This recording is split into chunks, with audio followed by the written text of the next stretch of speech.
This is Max Shears for Pro Boxing Fans. I'd like to be joined as always by David Price. But I mean, we're here for a big night of boxing tonight. Obviously, I spoke to you at the press conference and we were talking about how do you prepare for these fights. I imagine then preparations turn very differently tonight, and it's more the mental side of it than the physical side tonight, isn't it? Yeah, all the hard work's been done obviously, and most of them are brand new to this kind of occasion. Combat in front of loads of people. They know everyone's having a drink and getting loud and leery and whatever else. It's a bit different from, ladies and gentlemen, not that far removed from football, but it is a bit different. It's one-on-one. So today will have just been about preparing mentally for the fight, basically, and trying to control the nervous energy like any fighter has to do. But because it's brand new, it might have been difficult for some of them, and I bet they just can't wait to get in the ring and get it done and dusted, basically.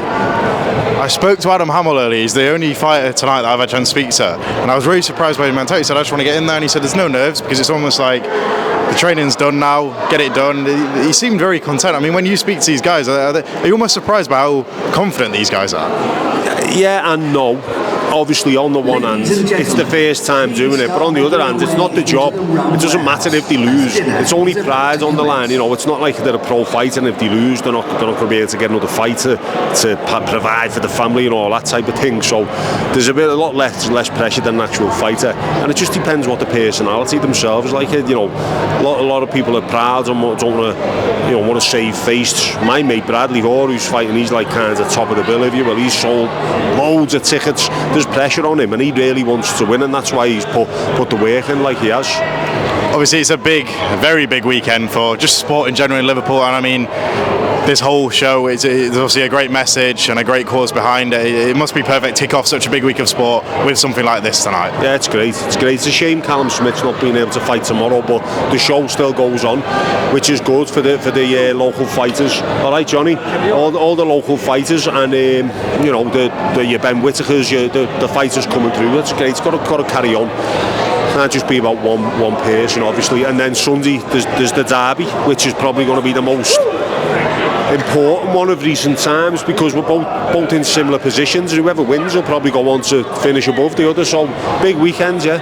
Just while I've got you, I do obviously want to talk some boxing with you.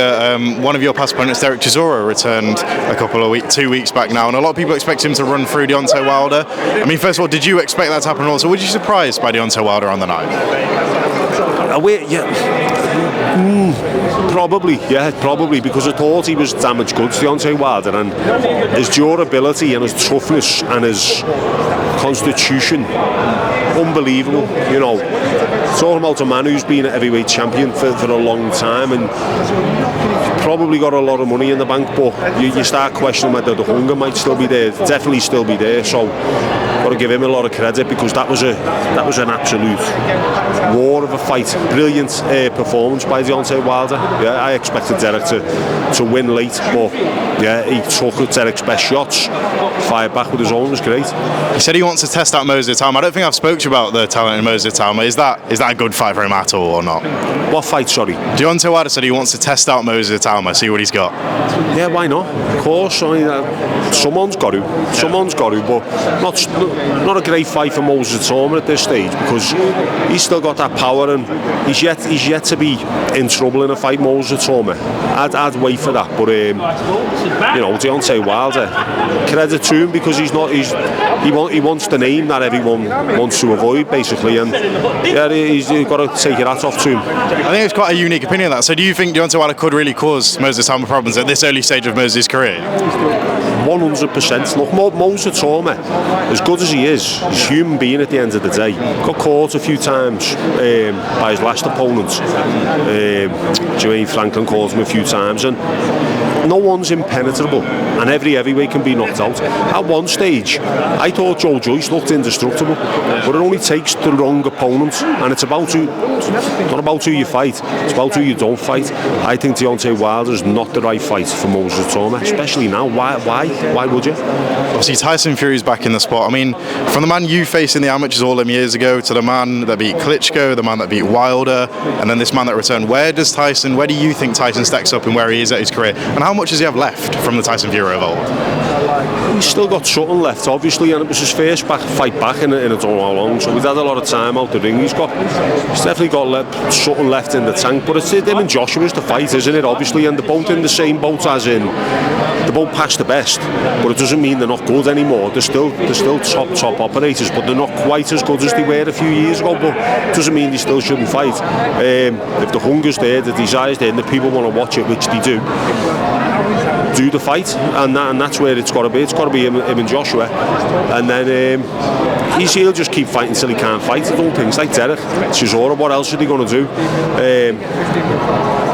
Got to be done. Carry on. I feel like when I speak to a lot of people about this fight that maybe lent towards Tyson Fury beforehand, the narrative almost, the older Tyson Fury gets, maybe more of an even fight with AJ there. Do you see that narrative, that the older Tyson gets, the harder this fight becomes against Anthony?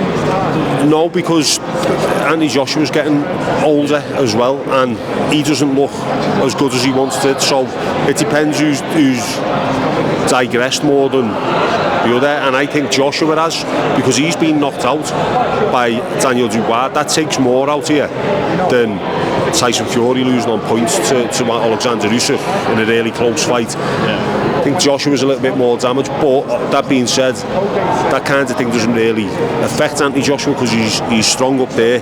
He'll brush it off, but I think he's digressing more than on the slide a bit more than Tyson Fury. Look, David, I know you don't have too long, so I've just got two more to ask you. Obviously, Tyson Fury, Anthony Joshua, these guys are back, and I saw Usyk saying that he thinks AJ 2027 undisputed champion. Do you see this happening at all for either of these guys? Usyk said that AJ is going to be undisputed next year. For Fury, all right. It's not beyond possibility, is it? Because heavyweight boxing, you're only ever one win away from being in a massive fight. Obviously, they're already in massive fights, but you're one win away from greatness always. And 2 or 3 wins, Anthony Joshua could be. You just don't know that. That's heavyweight boxing for you, and that's why we love it so much. And just last one, David. The last time I spoke to you, I asked how much of a threat could Zufa be to the original governing bodies, and since then we saw Conor Benn go on a one-fight deal. We've seen such an ongoing saga between Conor, Eddie, Frank Smith. Today, Conor signed a long-term deal with Zufa Boxing. Does it surprise you at all? Because we heard the one-fight deal, 50 million. Are you surprised this is a longer-term deal for a few fights now? They need content, don't they? And Conor Benn, like him or not, he gets people talking, and Zufa Boxing know what they're doing. They're not stupid, they know Conor Benn's going to put seats on bums, whether it's people talking on social media, watching on the TV. He gets people talking, and the proper businessmen, so they've done it for a reason. So I'm not really surprised, no, but it's like the Saudi money, isn't it, what was going around? They were doing outrageous things with the money, and looks like it's kind of that, but on a lesser scale.